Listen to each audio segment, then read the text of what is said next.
Bom, pessoal, boa noite. Dando continuidade aí nossos vídeos da nossa página aqui do canal, né? Hoje eu trouxe um tema de tributário para falar com vocês, mais especificamente aos regimes tributários, né? E antes de entrar propriamente dito no tema, a gente precisa passar por alguns passos antes, né? Até chegar na fase de fazer a escolha do regime tributário, é preciso a gente passar alguns passos antes. O primeiro é a formalização do negócio, né? É a estruturação do negócio. Então, assim, a gente já fez alguns vídeos sobre esse assunto e tem alguns artigos também na nossa página aqui e no site também. Se alguém quiser aprofundar mais nesse assunto, é só dar uma buscada lá que vai encontrar bastante material bom. Mas, assim, só dando uma pincelada geral, se o empreendedor estiver sozinho, não tiver ninguém com quem abrir, ele pode optar pelo MEI, né, que é o microempreendedor individual. Tem a IRELI também, que ele pode abrir sozinho. Empresário individual, que é basicamente a pessoa física atuando como empresa, né? E basicamente são essas três que ele pode ficar sozinho, né? Se ele tiver com duas ou mais pessoas, pode abrir uma limitada, uma sociedade limitada, né? Uma SA ou até mesmo uma sociedade de participação.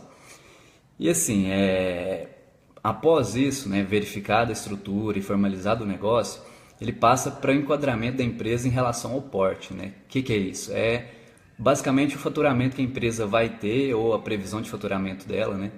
O MEI, hoje em 2017, né, a previsão de faturamento dele para ser enquadrado no MEI é até 60 mil anual. A partir de 2018 já vai aumentar um pouquinho esse limite e vai para 81 mil. A AME, né, que são as microempresas, o faturamento anual máximo dela para ficar enquadrada é 360 mil. As EPPs, que são as empresas de pequeno porte, de 360 mil a 3,6 milhões, 3 milhões e 600 mil. Né? E a partir de 2018 também vai ser aumentado um pouquinho, então vai para 4 milhões e 800 mil.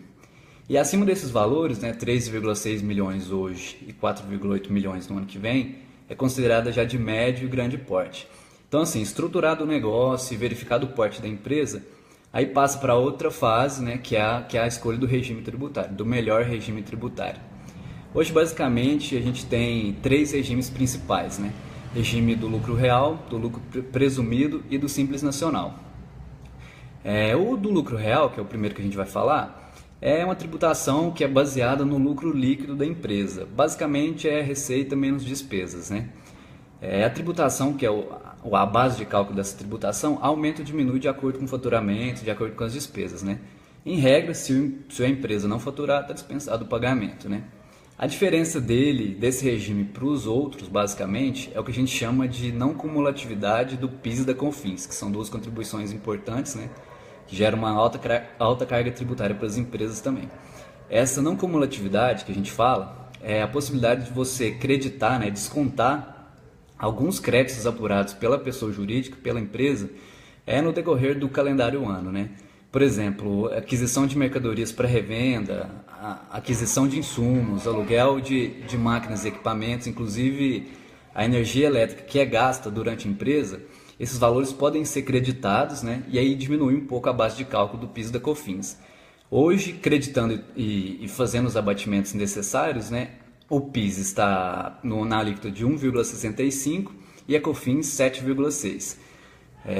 E assim, embora a regra é que pelo lucro real as empresas possam optar por essa não cumulatividade e poder descontar esses valores, tem algumas empresas e alguns setores que não podem, né? Que é o caso das de telecomunicações, telemarketing, educação e até desenvolvimento de software, né? Que é bem comum assim nas startups.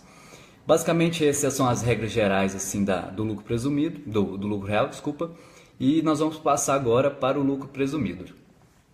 Diferente do lucro real, que é basicamente o lucro líquido, né, que é a base de cálculo dos impostos, dos principais impostos e tributos, no lucro presumido não é sobre o lucro líquido.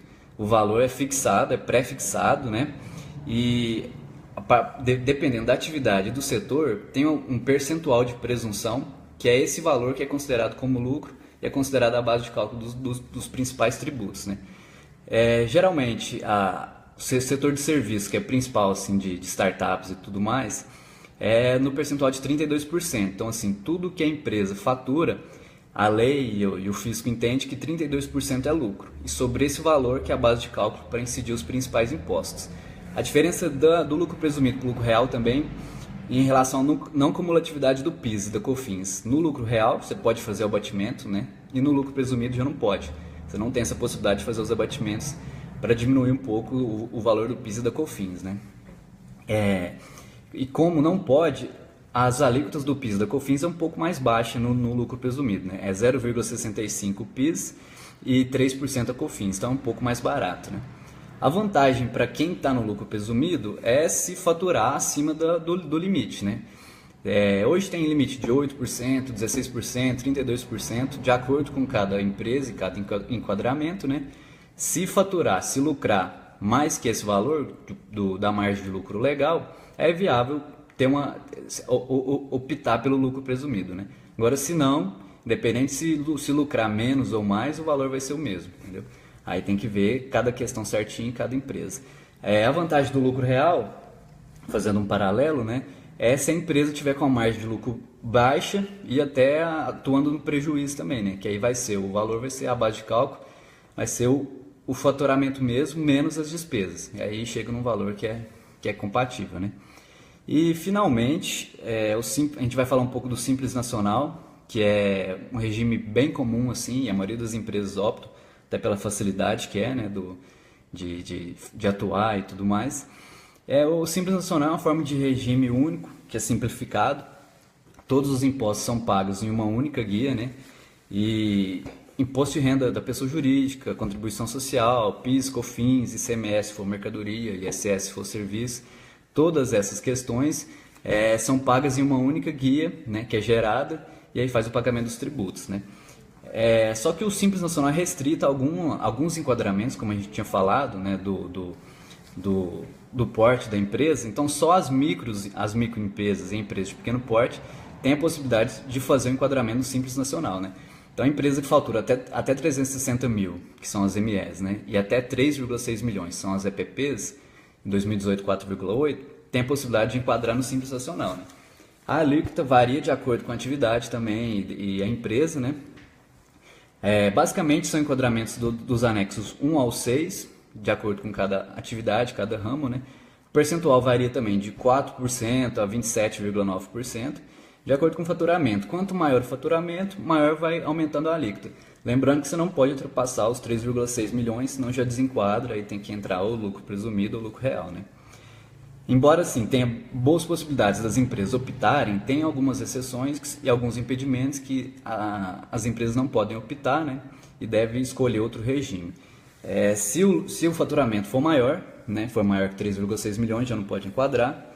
Se for sócio de outra empresa optante pelo Simples Nacional, também não pode enquadrar.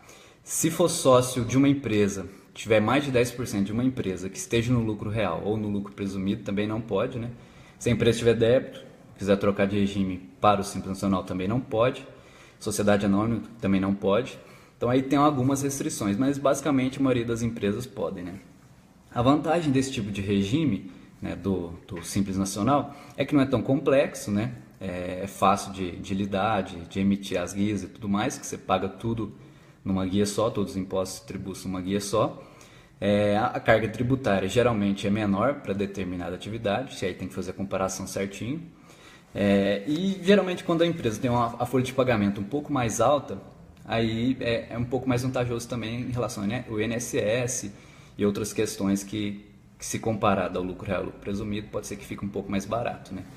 E assim, como é um regime mais simplificado, deixa o empreendedor focado no core business dele, né?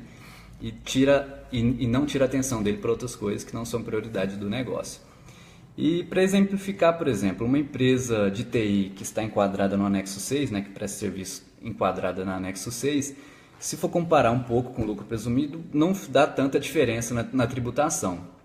E aí, assim, o que vai diferir uma da outra pode ser talvez um gasto com contadoria, né, que dependendo do regime aumenta ou diminui, né, se for Simples Nacional tende a ser um pouco mais em conta, lucro real um pouco maior, então isso vai diferir de uma para outra.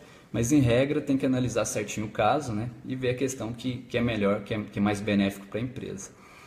E assim, gente, A gente falou um pouquinho, tentou explicar um pouquinho do lucro real, lucro presumido, simples nacional. Não esgota todas as dúvidas, todas as questões num vídeo, né? Até porque é um pouco mais rápido. E caso vocês tenham alguma dúvida, procure um profissional, uma orientação aí que vai ajudar vocês a tirar as dúvidas, ver qual que é a mais vantajosa, né? Analisar um KNAI para ver qual que é o melhor KNAI de vocês, qual que é o melhor enquadramento. Então, assim, tudo tem que ser analisado e ver certinho de acordo com o caso, né? Mas o que eu tinha para falar para vocês era isso, tá bom? Boa noite. Se precisar de alguma coisa, estamos à disposição. Bons estudos aí, tudo de bom para vocês. Obrigado.